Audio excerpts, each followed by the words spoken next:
We can start admitting people in, and Yeah, do that. 18 people are there already. Yeah, sure. I'll just admit everyone in. The meeting is being live streamed. Yeah. Okay.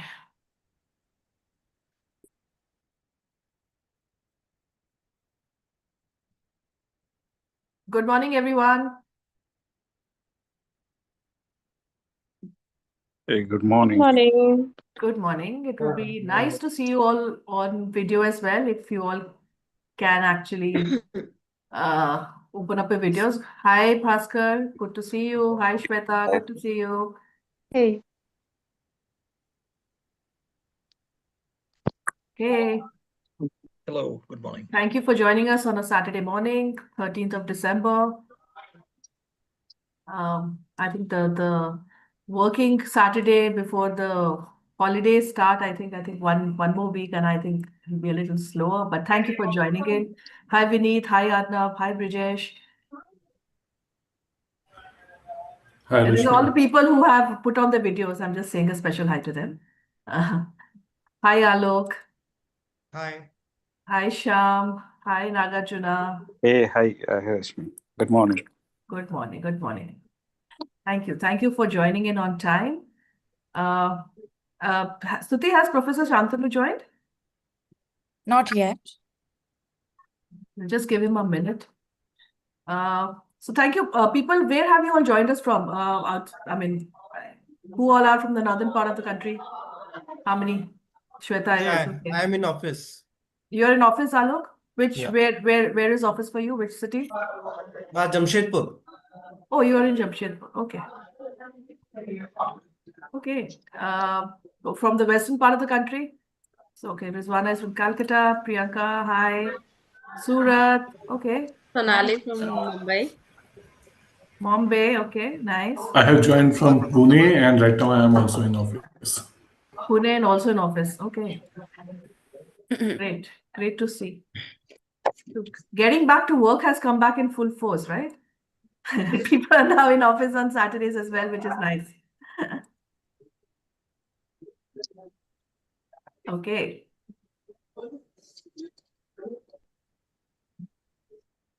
Okay. So I think we are 3 minutes past 11 o'clock. I think we should not, thank you for joining in on time. We should be expecting more people, but we already have the speakers also here. So, good morning to everyone again. My name is Rashmi Mandloi. I'll put myself on spotlight so that everybody can see. So I am the co-founder for this organization called Lead Up. We are the strategic partners for the program called XLRI, PGDM HRM for emerging CHROs. And today we are very excited to be having a discussion around the changing role of CHROs and also decoding the new labor codes with Professor Shantanu. Stuti, if you can just put in the presentation, that would be great. Yes, just a minute, please.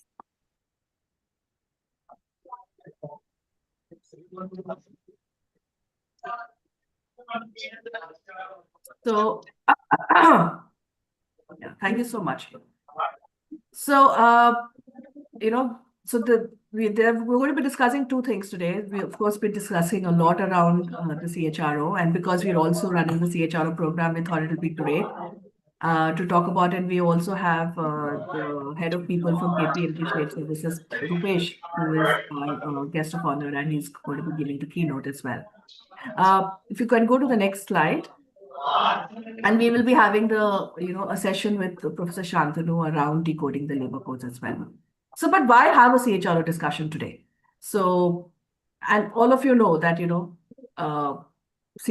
are the go-to people right now in this changing new world of work.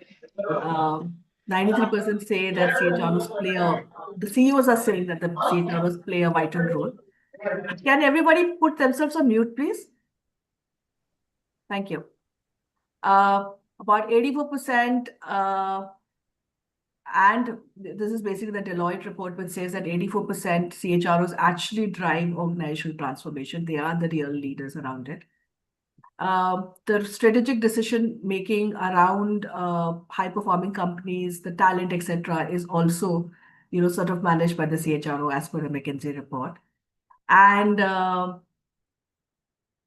all the boards which are there, they feel that, the CHRO is a very, very crucial person to change the entire organization. And that's a Gartner research. And that is why we having a program called the XLRI CHRO program, and also having a discussion around why we need more CHROs in the country, across our organizations right now. Go to the next slide, please.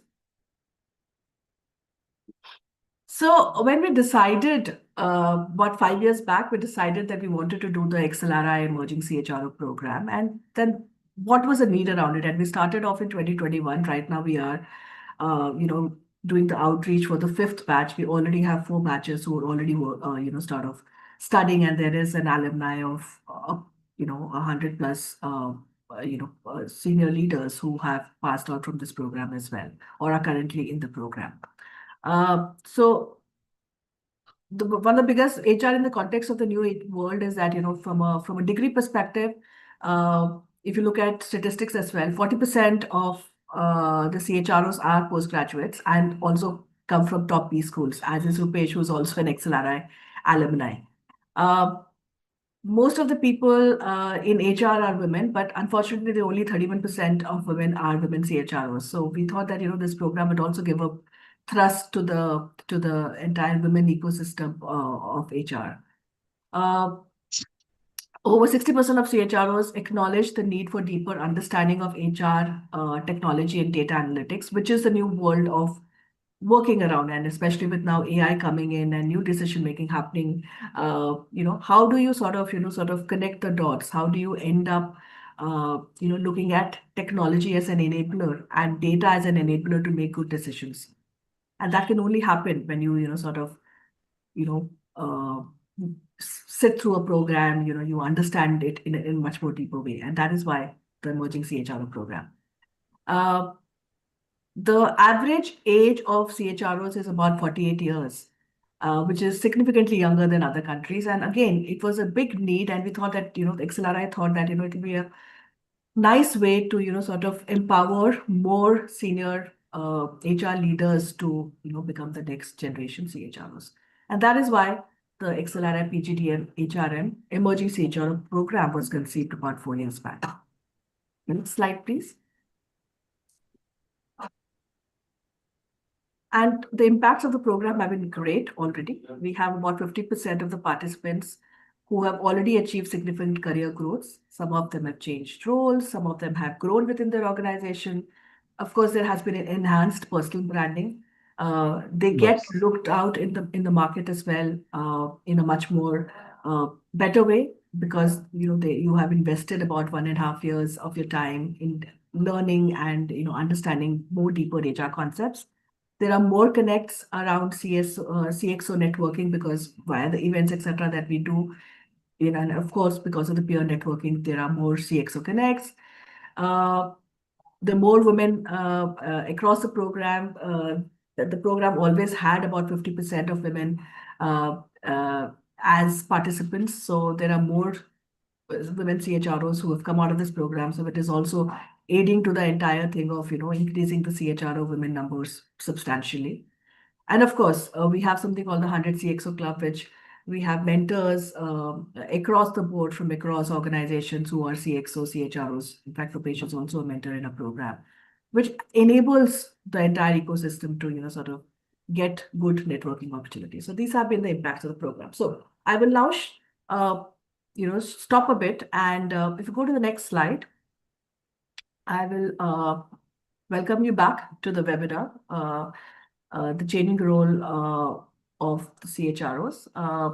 As I said, we have Rupesh, who's the head of People, Performance and Culture, KPMG Global Services, who is going to be giving the keynote.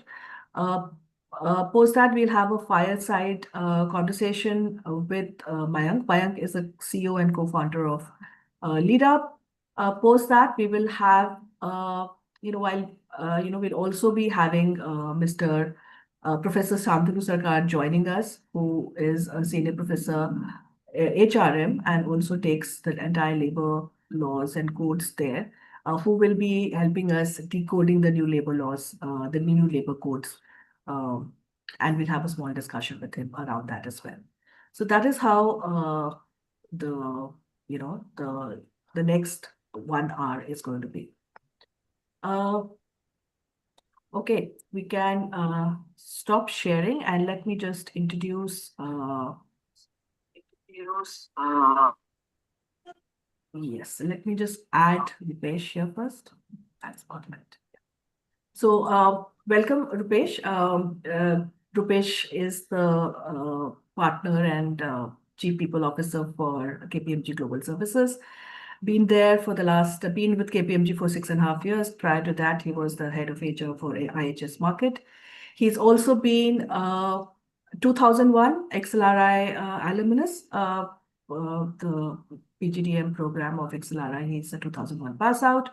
Apart from that, I have known Rupesh personally for the last decade or so, more than a decade. And I have seen him, apart from holding the role of CHRO since the time I've known him, he also holds a lot of other hats. One, of course, he's a voracious reader. He reads about 100 books a year, if I'm not wrong, Rupesh. That's what you had put in your LinkedIn. Yeah. Yeah, last couple of years have kind of derailed that, but yes. Yeah, 100 books a year. He's a marathoner. I think he has done all the major marathons across the globe. He's a fitness enthusiast. He keeps on doing something new, and I always get motivated to hear him say a lot of things and try to imbibe him. And unfortunately, I also give it up in every 1 month or so.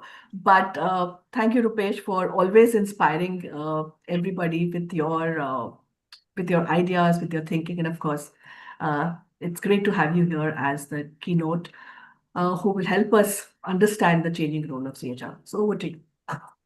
Thank you. Thank you, Rashmi. Thank you for those kind words. And yeah, maybe 2026 resolution going back to the reading that the ones I used to. Good morning, everyone.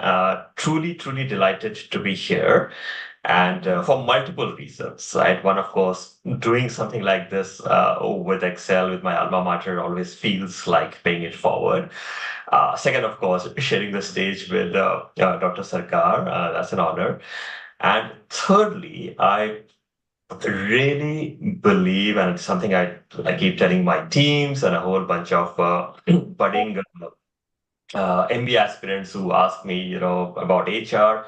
I really believe this is the most exciting time to be in HR and in HR leadership roles, with what has been happening, to the world of work, of workplace, workforce. I think we are uniquely positioned to make a difference, to orchestrate a lot of this change, to lead the thinking, the strategy, the business decisions that really can shape the future of our organization. So really happy to, like I said, to be here and to share some of that excitement with the fellow HR colleagues, leaders of today and tomorrow.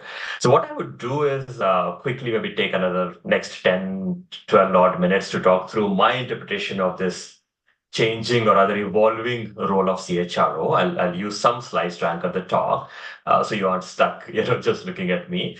And then the remaining time, Mike and I will have a conversation. So let me just see if my sharing works. Yeah. Principally, if you could let me know once you see the slides, I know I can go. Yes, we can see it. Yeah. Oh, right. Okay. Perfect. So, for decades, we fought for a seat at the table, right? That had almost become a cliche whenever you talk to an HR professional, CHRO, saying that's what we need today, and not just today, for last few years or so, we have it. But the price of admission really has changed. We are no longer just the custodians of policy or keepers of processes. We truly are the architects of organizational value. Like to say our journey from the back office to the boardroom is complete, but the evolution is just about beginning.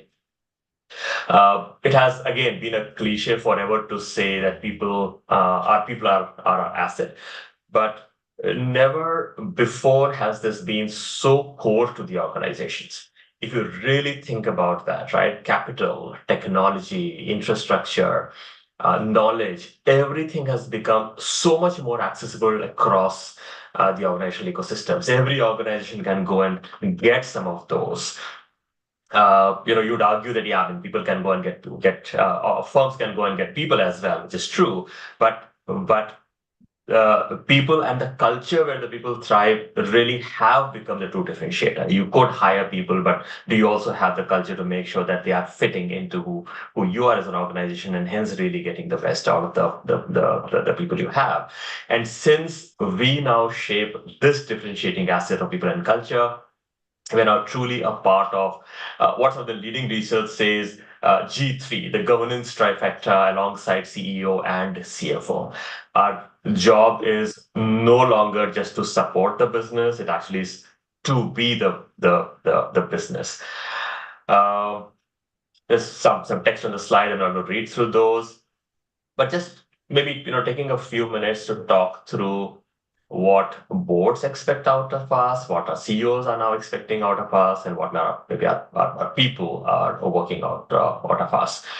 So board expectations clearly have moved from saying, how well have you been doing engagement, to looking at us really as governance custodians. They now view toxic culture and succession gaps as material enterprise risks, almost at par with a cybersecurity risk or a financial fraud risk, to say this, to give two examples. People risk, sits right next there. I'm a part of the engagement risk, committee of our organization. We meet quarterly, and when we talk to the risk, there's almost the equal amount of time that gets spent talking about people and culture as about everything else. And we are, and being a Big Four, you would know how critical risk is to who we are, and how critical trust is to who we are as an organization. The boards are expecting us to take lead in the conversations around succession, not just of the critical roles down below, but of CEO. They expect us to lead objective, data-driven processes to select the next CEO. They expect us to navigate the power dynamics while we are doing that. And then lastly, the increased scrutiny on governance of compensation, executive compensation, on IDE, on ESG, on ethical culture. All of that now requires us to be truly compliance strategists and governance guardians. So that's kind of coming from boards. From CEOs, so CEOs expect CHROs now to drive transformation, right? AI adoption, AI first solutions.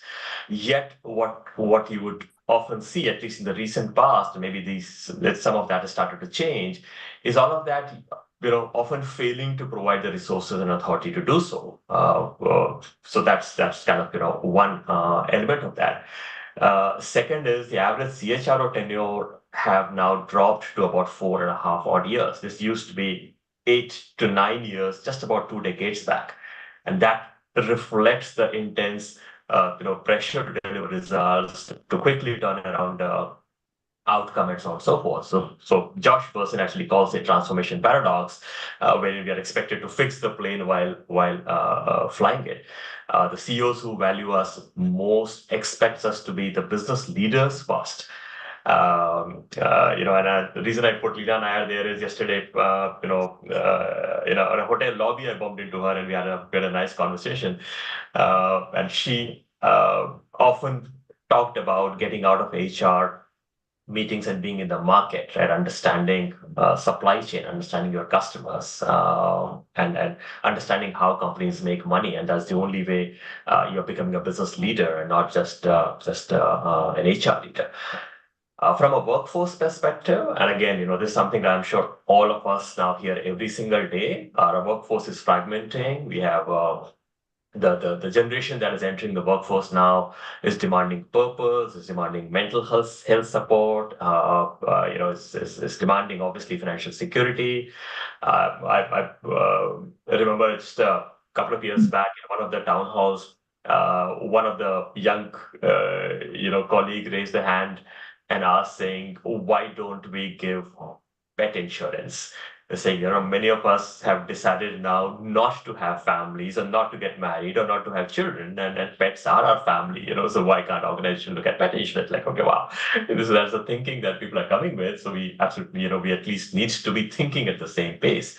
We have now millions of gig workers and platform workers who need to be engaged without being employees. I'm sure you're going to hear some of that when we talk about the labor codes. The one size fits all policy manual is dead. Bots are out there to be doing what they're doing. Colleagues expect hyper personalization. We truly are now experienced designers, for this highly segmented population. And what I haven't mentioned in the slide is add to it the rise of digital workers and AI agents becoming really a part of the workforce. Us learning how to manage them, our managers learning how to manage them, is an additional challenge that is coming in. We are no longer just chief human resources officers, we are also chief work officers, right? And AI, like I mentioned, is that new team member.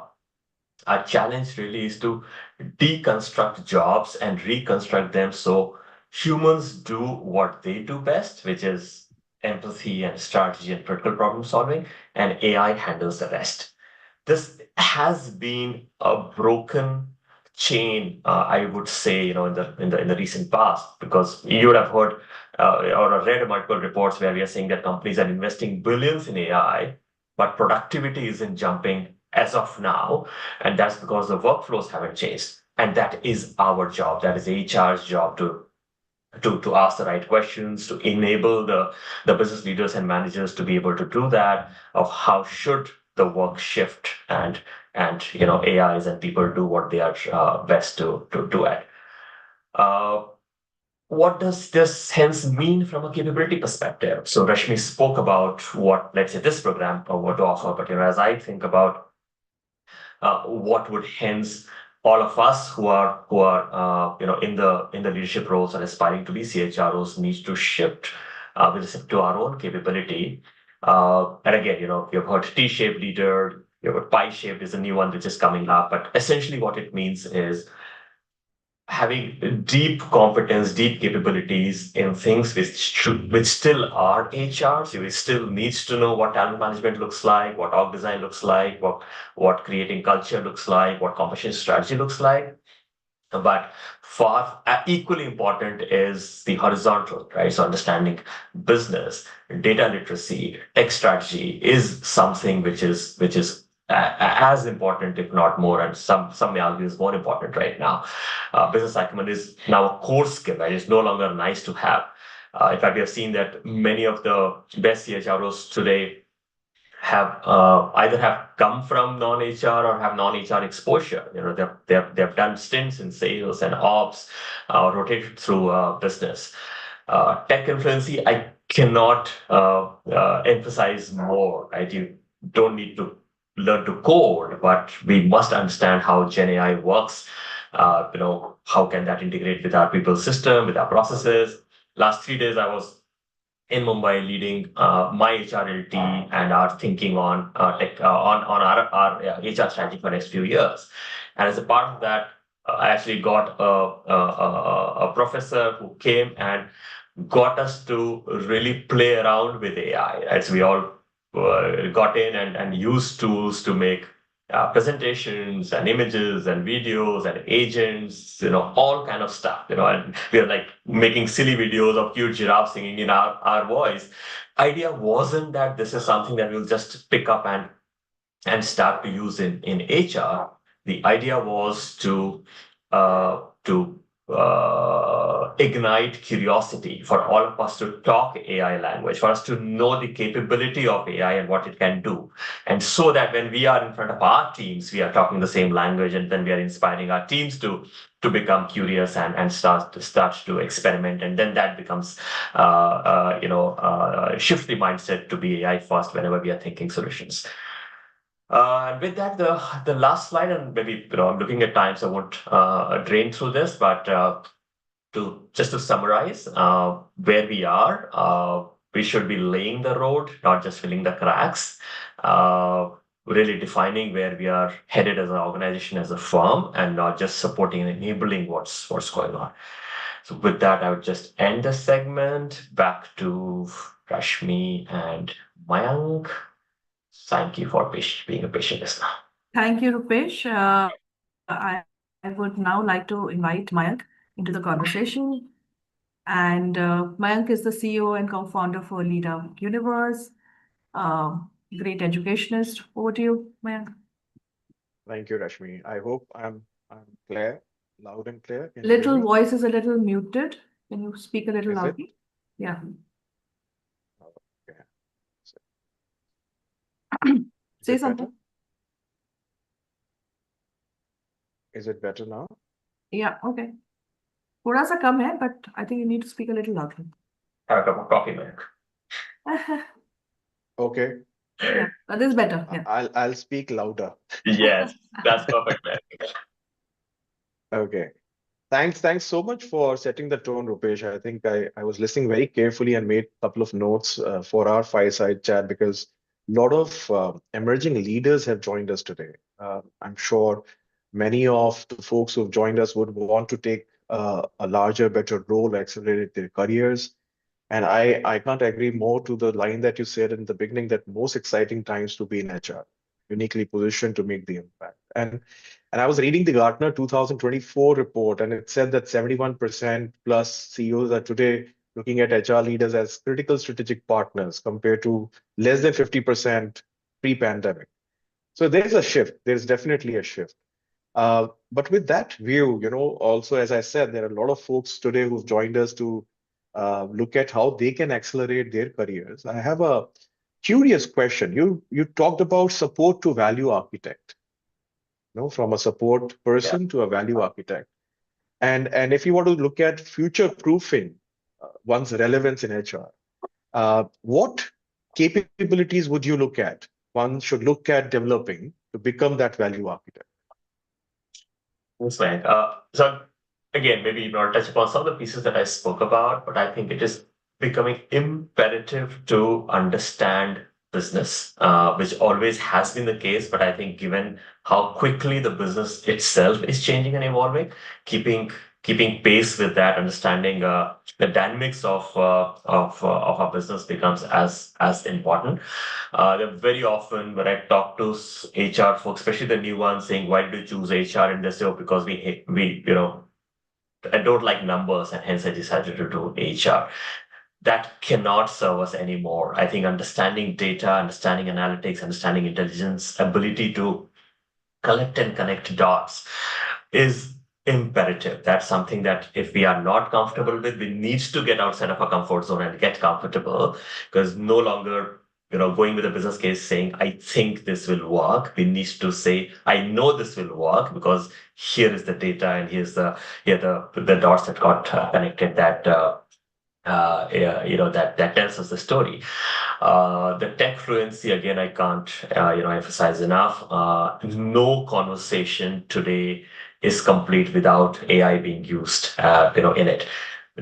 We can be cynics. We can say, "Yeah, there's another fad. It's going to come and go away," but unfortunately, it's not. It is what computers was a few decades ago. It is here to stay. And if we are not leading the conversation, somebody else would. And we will again get back to saying, "Okay, why don't you just sit and manage engagement and softer bits of HR," whereas business will take figure out who needs to get AI first. So that is imperative. Understanding how it works, what can it do, its capability, just playing around, being curious, asking questions of what can be automated, and with all the right intent, right? So when we talk HR in my firm, while we are saying AI first mindset, but in the same breath we are saying humanity at the core. So we are saying human in the loop, ethical view, usage of AI. So understanding that entire gamut becomes as important. And I think one piece that I didn't mention, in my presentation is, at which I think, a program like yours really helps is not having a very inward facing approach, but really knowing what else is happening in the market, what are others doing, having a network where you can really go and have a conversation about, how is this working out? Again, coming from a place that, you think of something and tomorrow that has changed. So having a network wherein you learn from each other and learn from others' experiments or, failures in this fast fail world would help us so much more rather than, repeating the same mistakes. So could go on and on, but these are the top. I know. Yeah. Yeah. No, but thanks for that, Rupesh. And I keep hearing from various CXOs that we keep meeting and talking. I think it's absolutely bang on. Imperative to understand business, keeping pace with the dynamic changes that are around. AI first mindset and human in the core. I think that's a struggle today, I would say, for many, many leaders to make the balance happen, an inward facing versus outward facing approach. Thanks for that. And I would request the folks who have joined us to put questions in the chat box in case you have any. We will pick it up. Rupesh, also, Mayank, one second. Is Professor Shantanu in here? I've got a message saying that I've been waiting for 25 minutes. No, Rashmi, I can't see him in the waiting room, but I have sent him an email again. So we can continue and he'll join in. you can call him in that case. Yeah. Yeah, Just because call him Professor once. Premarajan is messaging me. Okay. Okay. All right. So one more thing, I think a lot of folks, Rupesh, who are in the mid-management space, right, who want to accelerate and go there, the larger role or the leadership role. What would you advise them as critical competency today that separates HR professionals who want to advance to that role versus those who are plateauing at mid-management? You're on mute, sorry. Sorry, let me just maybe talk about how could one get there, right? So we spoke a lot about the T-shaped and the competencies, but how could somebody and to your question, what could be the differentiator? Number one, learn. Can't say that enough. I think I end up myself spending a lot of time just picking up anything. It doesn't necessarily needs to be HR, but just get into the habit of saying, how do I keep myself relevant, and hence how do I learn? So whether it is reading, whether it is being in conversations like this, whether it is having conversation with somebody completely outside of your usual circle. Second is saying yes more often than no. That is the sure shot way to get more exposure. So get uncomfortable. If there's a large project that is being launched and somebody's looking at someone to lead that, don't wait for for that project to be an HR project to raise your hand. Even if it's a cross-functional project, say that I'm going to do it, right? So say yes more often, raise your hand more often.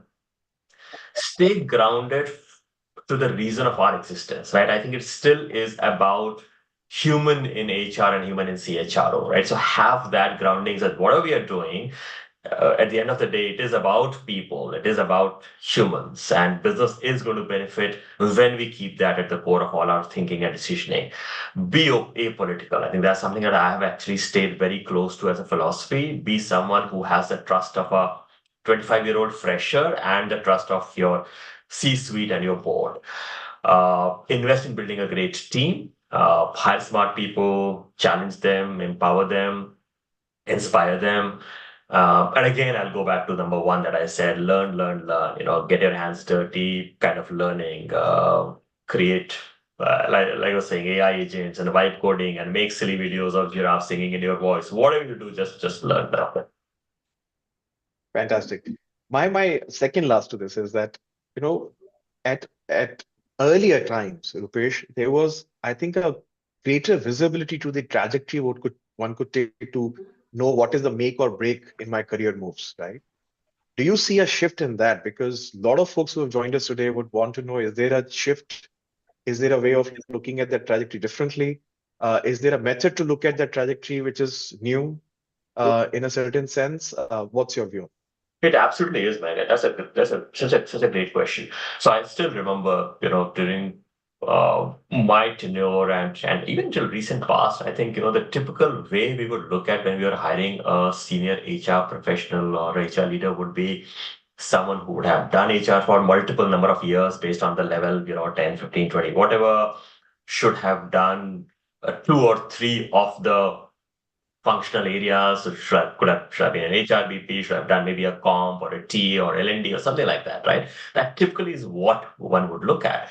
Now, when we have that conversation, it is no longer limited to that, right? So we are far open to, let's say, people who have had career breaks. We are far, far open to people who have actually left the workforce, gone, created a startup, played around with that, sold it off, or shut it off and got back to the profession. They're far more open. In fact, prefer people who may have done a stint outside of HR or who are not from an HR and decided to come into HR.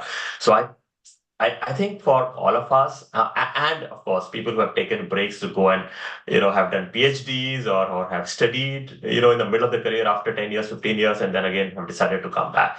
So I think the career path looks very different. It's far more dynamic. It's far more portfolio than just the linear path that we have been used to, and it's no longer on paper. You're actually seeing that in the CVs, and you're seeing that in the hires that we are doing. We are seeing that in the aspirations of people who are coming and saying. So a very senior leader in my team has been on sabbatical for last 3 months, and one of the things that she's doing is painting and selling the paintings. Hey, I want to take this time off. Wow. I created a website selling a painting. She's going to come back in January and be again a part of my team, where she's going to be leading my HR transformation agent, as an example. Awesome. That gives me some idea. There is a great question Shweta has put in, saying that Rupesh mentioned we have to deconstruct and reconstruct. And her thought is that, is there a process for the step one to happen? Yeah. And how to work towards that? Absolutely, Shraddha, it's a great question, and actually that is whatever the ground floor of making it happen. And in the past, the way not even the past, even today, the way this used to get done, or where it used to get done, was in the whole outsourcing space, right? This is where a global firm would look at their end-to-end process and will say that, if we were to convert or break that process into various tasks and say, let's say A to X and say A to F can be done from India, and the rest of it can be done from a high cost location. That is where the whole concept of deconstruction came in. What we are saying now is that whatever we are doing here, when all of us have HR processes that run end to end, can we, rather than looking at it as one indistinguishable end-to-end process, break it into tasks by really looking at what people are doing, even getting down to saying, can you tell us the time that you take to do this? What tools do you use to do this? What competencies is required for you to do this? Recruiting, for example, right? If you see creation of job description, ability to post jobs out in the various tools, sourcing, which means how are we gathering it, how are we screening it, how are we doing interview scheduling, what's the kind of conversation that's happening in L1 interview versus HR interview versus final interview, how are we having offer conversation. So the whole recruiting process got broken into these tasks, and say that I can now very easily see my JD writing can be automated, posting of jobs can be automated, screening can be automated, L1 interviews can be automated, interview scheduling can be automated. The HR conversation I don't want to automate, the leadership conversation I don't want to automate, offer conversation I don't want to automate, right? So that is how you decide on saying what are the things that I would rather have somebody else do, so that our recruiters are spending far more time in talking to only those people who have gone through those screening, really truly assessing culture fit, assessing attitude fit, assessing whether the people are fit for next two jobs, and truly adding value in that process. So that's how I would say to it. Thanks, Rupesh, for that. I think that answered the question there. Since Professor Sarkar has also joined us, very quick view from you, Rupesh. There's a lot of talk that's happening on the new labor codes. Yeah. And I think it's coming in time, and it's kind of making things work for many. question. Many are uncomfortable, many are very comfortable. But what's your view? Hello, Professor Sakar. Welcome to the chat here. Thanks for making the time. Nice to see you, Professor Sarkar. So again, I'm like Dr. Sarkar is here and he's the expert. I would say for the HR professionals, it just again shows you uh, how changes can come in and you need to deal with it, right? So nobody expected November 21st to happen, suddenly happened. And we had read it, whatever, we had read the codes 2 years back and thought we will deal with it whenever we come in, and suddenly saying here it is. And guess what? 29 laws are no longer valid, are repealed from today. And we have no idea about, what to do with the new codes because we're still waiting for rules. We haven't spent time in assessing the impact and so on and so forth. So this again just tells us how quick the change is now, how dynamic the world is, and how we quickly need to pivot our thinking. I think just from the course perspective, on one side it will obviously going to make uh, the compliance far easier. It's relatively from 29 to 4, but on the other side, it's actually also starting to challenge us. One of the things that that many of the HR leaders are talking about is the whole full and final settlement. A few years back, we used to take 90 days for our settlement. We did this whole Lean Six Sigma project, brought it down to 20, and we were super happy with that. It's like, guess what? We have to do it in 2 days now. So when we still have to wait for the rules and really understand what that 2 days is. But now that the employees have seen that the expectation is already there, saying, you've got to be faster than 20 days, to do the full and final. So that's how it says. Again, one of the things where we need to, step in, manage the change, manage the communication, manage the backend shifts that we need to do, automate wherever we need to manage the communication change management accordingly. And yeah, so that's how we are, or at least I'm dealing with it. Mayank. Oh, thanks for that, Rupesh. Professor Sakar, before we go into the conversation, I'll just invite Rashmi to quickly talk about you a bit, and then Yeah. we'll shift into that. Thank you, Professor Sarkar. Thank you for joining us, and I think apologies for the confusion in getting into the program. A little bit about Professor Sarkar. He's been with XLRI since September of 2007. So close to about 18 years in XLRI. Prior to that, he was with TISS from 2004 to 2007, and before that, he was a lecturer in the Vishwa Bharati University as well. He is currently teaching HRM as a senior professor in XLRI. He teaches employment relations, laws of social security, fundamentals of industrial relations, research in industrial relations, collective bargaining, etc., etc. A couple of journals that he has been referred in 2025 and which are very, very famous are why are global framework agreements difficult to implement in India? And also, how can the Industrial Relations Code of 2020 weaken industrial adjudication? So, welcome, Dr. Sarkar, and we look forward to hearing from you around the new codes. Thank you. I feel there is some issue with the connectivity. So if you don't mind, can I put off my video? Sure, sir. Surely, sir, not a problem.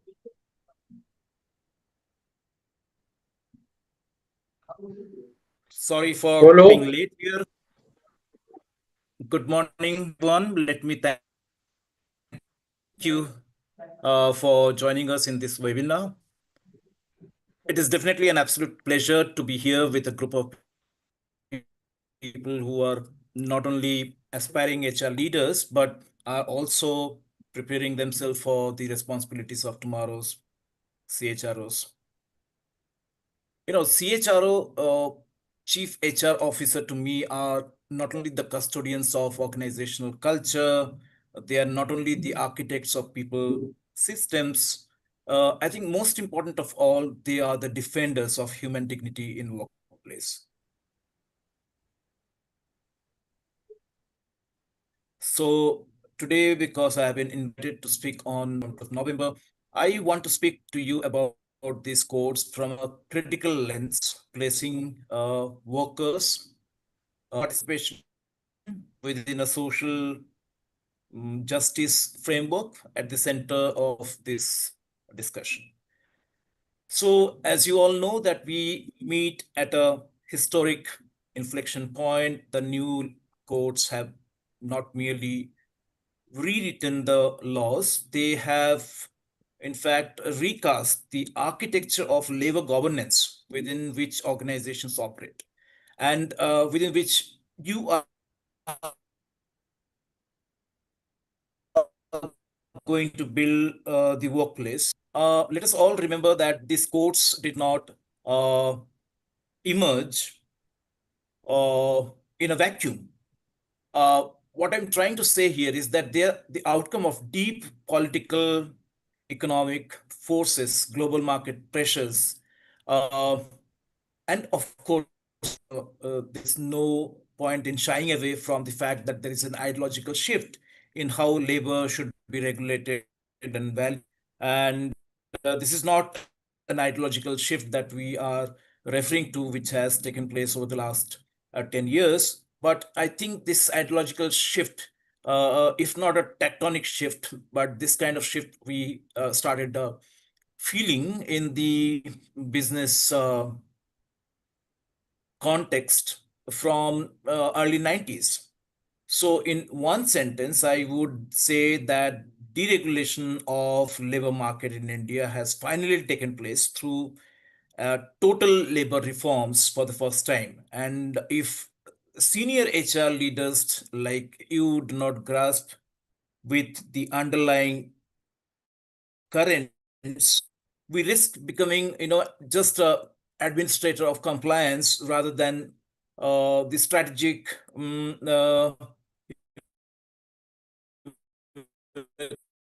call yourselves stewards. Or I'm not wrong, this program is designed to address some of these urgent needs of the hour. So let me start with the essential truth that labor reform is interest. Do these reforms serve? Who benefits? Who bears the burden? What do these changes mean for the future of work or workplace in India? Well, these are not abstract questions. These questions shape the ethical, I would say even strategic terrain that you are going to navigate as CHROs, and hence, once again, this program is going to help you find the right or true responses to these vital questions. Now, despite the language of simplification and modernization, the broader context is very evident to all of. There is a pertinence increasingly favored the capital over the labor, or I would say capital accumulation and ease of doing business over some sort of justice. I would say redistributed justice. This push uh, uh,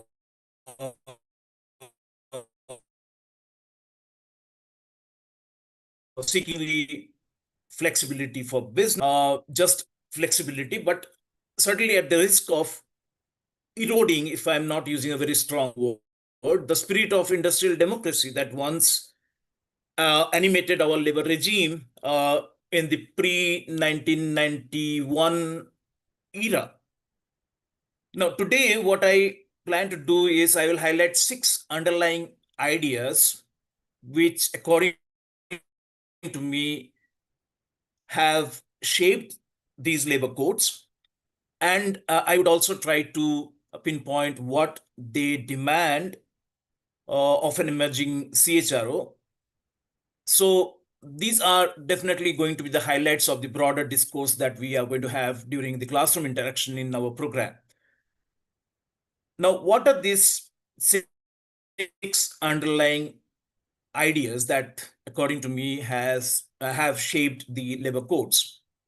I think the first one is neoliberal labor market logic. Let us all admit that we are in a state where flexibility is a virtue And we understand that the courts expand the, I would say, management's discretion. Some of the examples could be like, retrenchment thresholds from 100 to 300, legitimizing fixed term employment or FTC. Of course, it was there in model standing orders for quite some time, but legitimizing it has taken place definitely on labor courts. Even for that matter, I would say giving greater freedom to restructuring and hiring. So, well, if you are wondering what could be the overwhelming theory here, the theory is very known to all of us. Flexibility leads to efficiency. Flexibility leads to growth. But I would argue that flexibility is never neutral. It is it is flexible for someone, and at the same time, it creates a lot of insecurity for others. So for CHROs, the message is very clear that you have to strike the right balance, because flexibility without fairness breeds some kind of distrust. Without transparency, flexibility can break the culture that you have built over years. Flexibility without voice, I can say, it definitely can break something very tangible like psychological contract.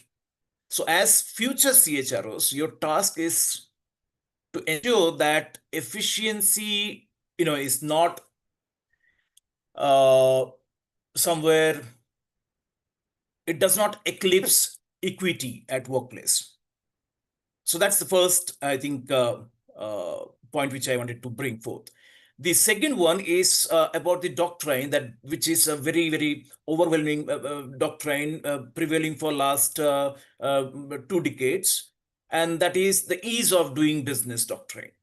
So the courts, of course, we all know that the courts have consolidated 29 laws into 4 uh, codes, digitized compliance. It has also enabled self-certification. The reason being that we want the country to be seen as a seamless destination for global capital. But for CHRO, this means that compliance may actually look simpler on paper, but it may become more complex in practice, as Mr. Tripathi rightly pointed out, that we are all waiting for the rules to come, because the procedural law is what we are expecting to be decided under the rules, as the substantive law has been taken care by the courts. So accountability, we understand it is likely to shift from the labor administration, especially like inspectors,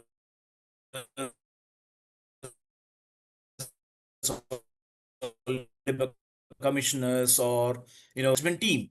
So failures will be more, I feel, reputationally it will be more costly, and definitely harder to deflect.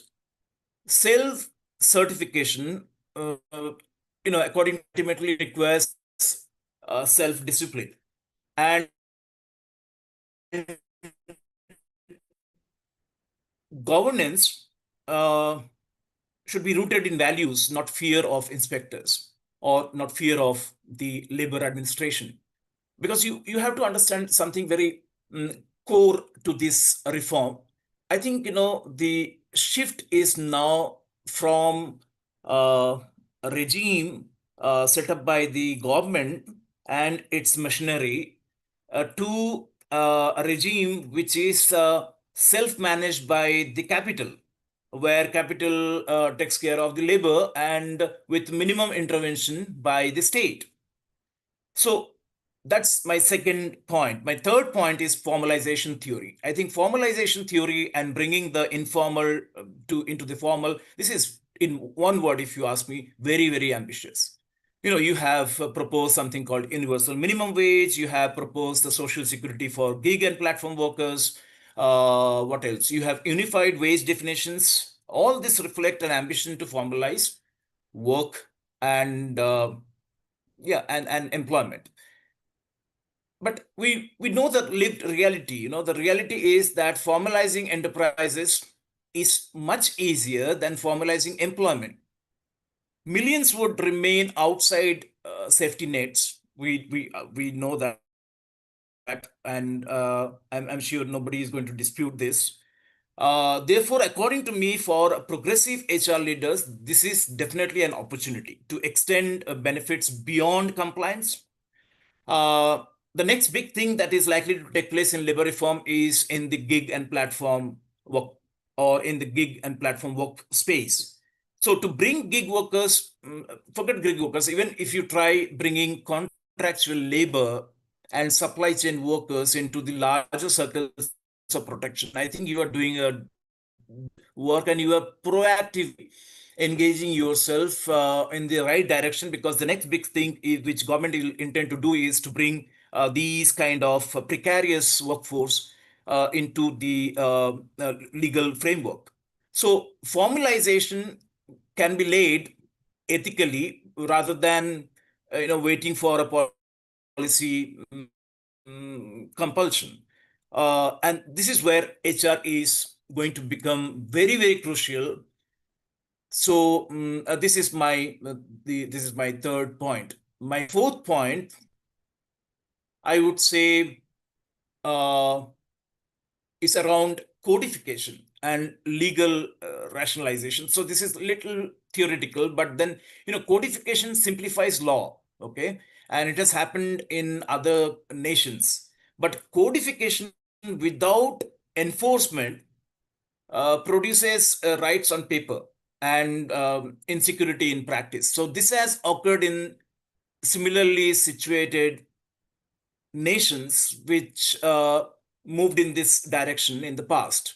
Some of the examples which I can bring in today in this discussion is the labor reform that has taken place in Malaysia, the labor reform that has taken place in Philippines, labor reform that has taken place in Thailand.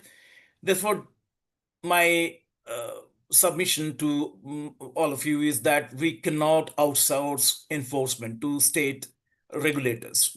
We have to embed enforcement into organizational culture and systems, because the courts can only provide structure.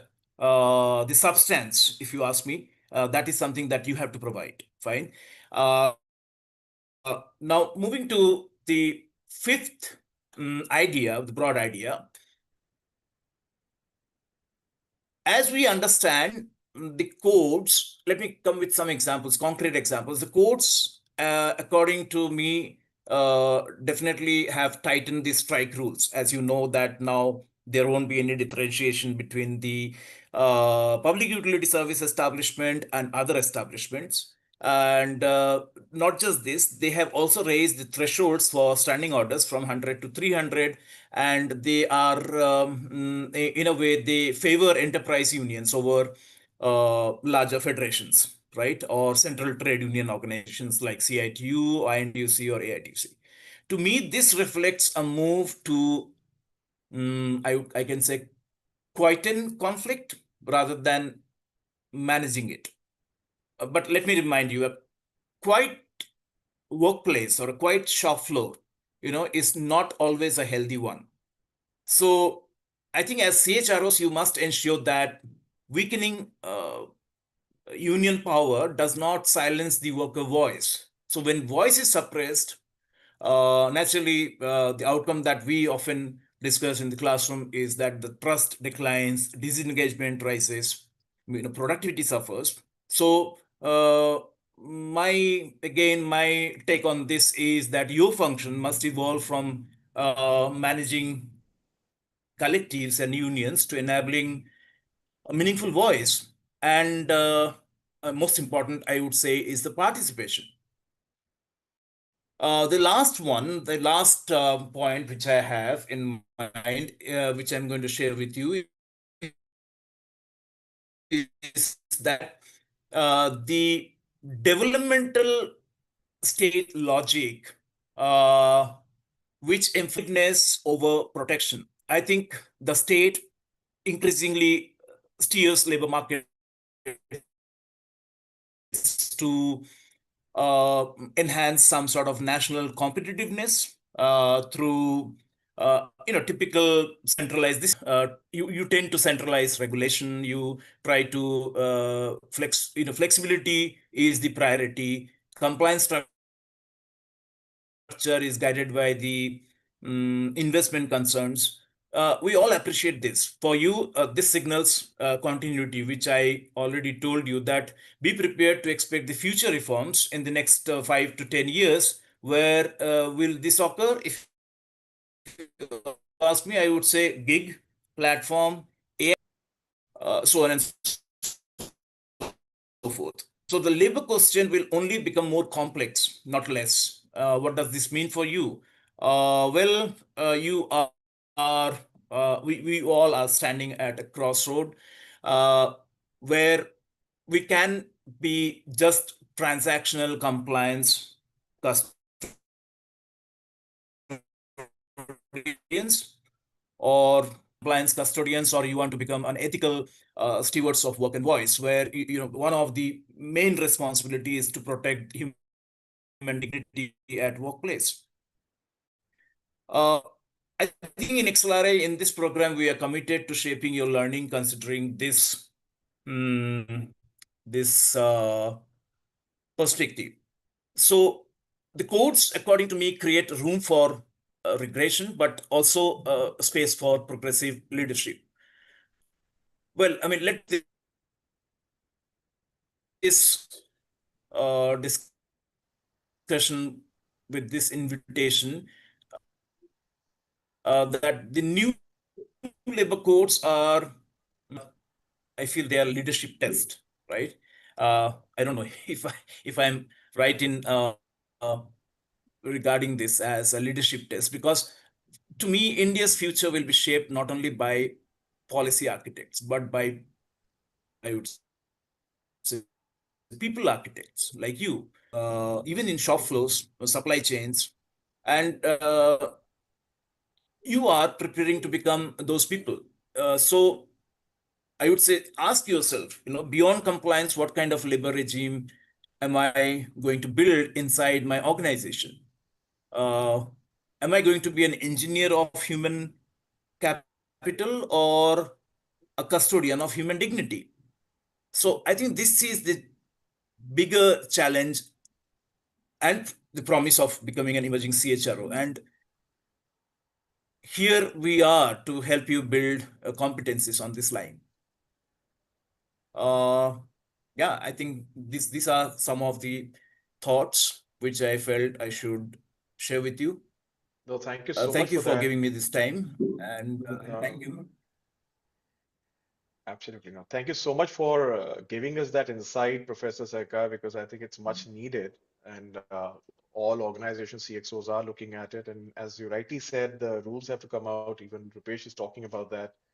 But I also hear Rupesh saying that it's all about change management, and we have to be continuously at it with the right communication happening, the systems processes aligning to the policies as it emerges going forward.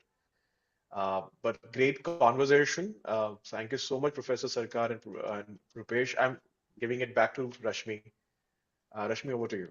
Yeah, so no, thank you, Professor Sarkar. I think all your 6 pointers about new liberal labor market, minimum intervention from state, formalization, codification, quiet conflict. I think that was very interesting to hear about.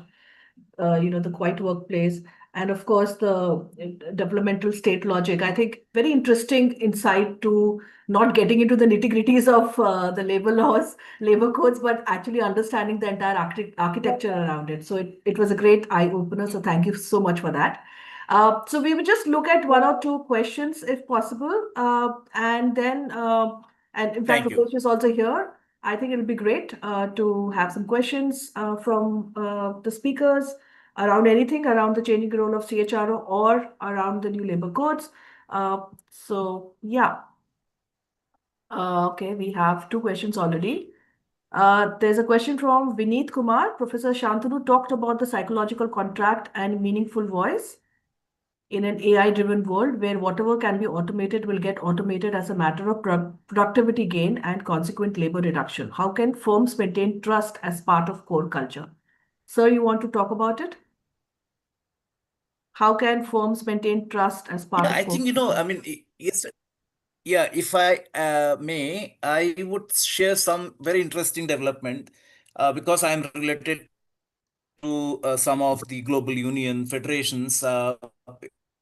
Just yesterday, I got to know that AI is now going to be one of the themes for collective bargaining in some of the major outlets like Amazon. You and I, that is United Network, Union Network International, they have been after they have been campaigning with Amazon for quite some time, and now one of the key achievements of this engagement with Amazon is where uh, AI and the consequences of AI are likely to be discussed over a bargaining table, a negotiation table, and then only the management will have a right to implement. Interesting. Rupesh, you have anything to talk around this? Sure. So I think, see, this is a classic example of the kind of questions that we need to reframe the narrative around to be effective HR leaders, right? So this one way to say that is with AI coming in, labor force or other workforce is going to get reduced. We will not have enough jobs, which is honestly true in the beginning. But if we just go back, a few decades, we had exactly the same conversations when we were going through the whole IT automation and computer route. If you all remember the strikes that would happen in most of the national banks around, against automation. What that did was really elevated the work that was sitting and being done by the same, professionals in those banks. And that was what should happen with the AI transformation. The work that any which way should not be done by people should be the one we should go to AI. Many of us, right in the beginning of our career, would remember spending hours sitting and doing photocopies. At least I have done that, right? Who does it now? So Filing. exactly, filing. Right now, we don't have employee hardcore files apart from few documents anymore in office. We used to have rooms of lockers where we would do, and we would. I remember sitting and doing audit readiness, going through files individually and collecting documents. We don't, because now the time that has been freed up by doing that, we end up doing things that really matter to our business and to our people, right? So that is where we are going to get to. The path is going to be choppy, like it always is, with significant changes. But I think the narrative that all of us needs to create around this for our colleagues and for our businesses is that it is going to lead to the human dignity that Professor spoke about, right? Why would you want people to sit and do things that does not align with what creates value for themselves, growth for them as professionals, and so on and so forth. So that's what I would say. Yeah, interesting point. Professor Sarkar, I mean, you did talk about saying that there will be minimum intervention from the state, but I did feel when I sort of cursed through the labor codes, saying that there's going to be a lot of, sort of governance around it. There's a lot more, the organizations have to go back and report back. Would you be able to give a little more, simpler understanding about this for all of us? At least on the minimum wages, around the minimum wages and the other benefits around it. Yeah, some of these are definitely achievable, even in a country so big and so diverse like India. Something which they have been planning for quite some time to introduce, which is what we call floor wage. This is something which the central government is going to decide, and no state government, for whatever reasons, it can be even for say growing in terms of their competitiveness or competitive index. No state government can pay less than the floor wage rate. I think this is something uh, which is making sense to me, at least because the unions feel that well, this can have some regulations to curtail the discretion of the state governments. Okay. Okay. So, And actually, just to add to that, in my limited understanding, the compliance burden is actually going to come down after we have gone through whatever we need to do to change. Multiple reportings, a lot of physical reporting that happens right now, a lot of that would become digital. The penal penalties have gone up or are expected to go up, right? Because in the past, the cost of compliance was higher than penalty. So many organizations will say, I would rather not comply and give $100 as a whatever, $1,000 as a fine. But that I think has gone is expected to go the other way around. And lastly, the most of the authorities are expected to become facilitators rather than just enforcers. There is actually clauses to correct something that has happened in the past rather than just going for a penalty. Now, for example, if you have miscalculated a PF for somebody for last month, it automatically becomes an interest in a penalty. Going forward, you can actually go back and correct it, and not have to go through that. So some of that is actually definitely positive for employers, but the change journey is going to be obviously is going to be going to take a lot. yeah. Yeah, and that gets back to our, why we all have come here, that we need good HR people leading it. So, so thank you so much, Professor Sarkar. Thank you so much, Rupesh, for always being around, helping us, mentoring our Thank you. cohort as Thank you well. so much. Yeah. Thank you, Mayank. So for facilitating this. I will just talk about the program a bit and then we can close. I know we are just 3 minutes to close. So thank you so much, everybody. Swati, if you can just share the screen. Yeah. Yeah. If you can go to the next slide, please. Okay, so we're talking about the XLRI PGT HRM program. We are right now in the fifth batch outreach. So the building blocks of this program is that it has been curated to focus on C-suite management. It has an inspired guidance from the 100 CXO Club, which is our pool of leaders and faculty across the world who teach you, who help you connect the dots. There are career mentoring sessions. There is a session with industry sessions. There are networking events which happen. We also have a partnership with Right Management Services around this for career services. Of course, the tools that are given by XLRI, the frameworks that has been given, people have gone back to organizations or are implementing it while being in the organization and implementing what they are being taught. And it is meant for working professionals and senior leaders like you all, because we try and do it over the weekend, over a time which is in the evening, so that it is a less disruption from your work schedules. We have 3 campus immersions, which I think is one of the best. Whoever is in part of this program, they love the campus immersions, and they say that we want it more. And of course, the learning, which is the online learning, happens over a very responsive learning platform. You can go to the next slide, please. This is what the program architecture looks like.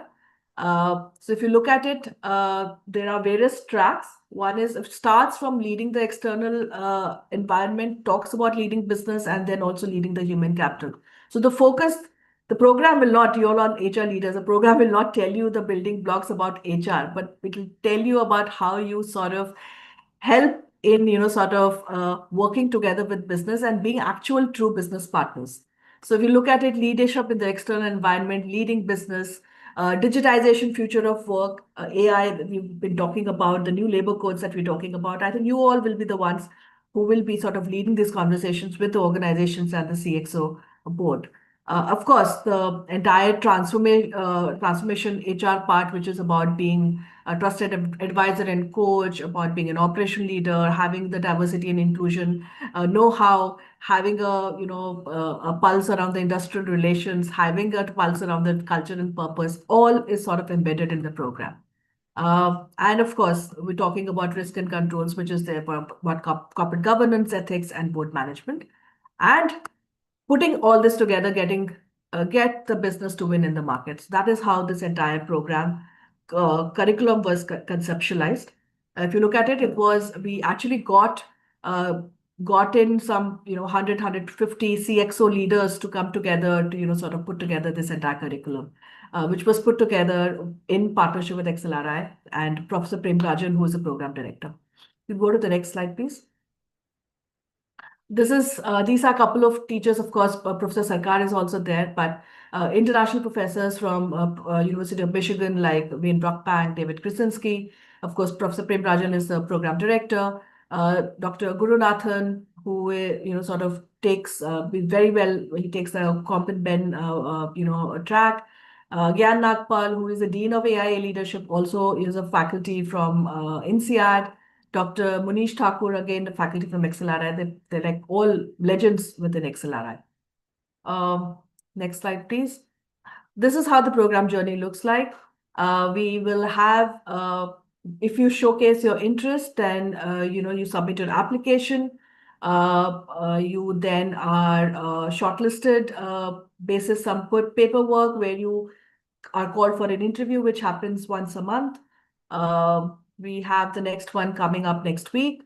Then once that is one, and of course there is an interview which is like a proper interview where they check on your experience that has happened within HR, and then you sort of register and join the program. The program starts in April 2026.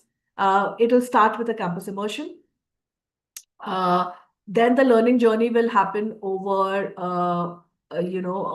weekend virtual classes. Okay, so from this year onwards, instead of 3 campus immersions, there will be 4 immersive campus immersions. Apart from that, parallelly, we would be connecting you to a CXO mentor. A CXO or a CHRO. Rupesh has been our mentor in our program since its inception. So where you end up spending over a period of 18 months, you spend about 6 to 8 sessions with your mentor. Try and understand your drivers, how to, and your, and dilemmas that you are facing, you sort of work it out together around your journey to become the CHRO. Also, parallelly, we will be looking at doing a lot of C-suite profile building, where we help you with your profile building, LinkedIn building. We also help you connect, give you platform, a lot of platforms where we do a lot of events where you end up meeting up with a lot of CXO leaders and your peers and your other people across the entire senior leadership framework. You end up meeting up with a lot of people. You attend a lot of master classes and events. Apart from that, during the final phase over the last 6-7 months, you are given a capstone project, which in fact gets you a live project from an organization where you are given a live project that you work with a different organization. We of course sign the NDA, etc. The organization gets you sign an NDA, but you sort of pick up a live project for them and implement it for them. There's a dissertation where you have to put it together. It's almost like a PhD dissertation that you have to submit, which happens towards the end of the program in December. And then, of course, the final program evaluations happen. In fact, the capstone project is also evaluated by the organization that you have been put into. The convocation will happen. It usually happens again in the month of June or July in Jamshedpur, where you go back and a beautiful ceremony happens on the convocation. You could check out a couple of those convocation of the last 2 batches on our YouTube as well. And then you come out as XLRI grads with full alumni benefits and as true leaders of the entire XLRI fraternity. Okay, so any question, anything? Just we can close it right now.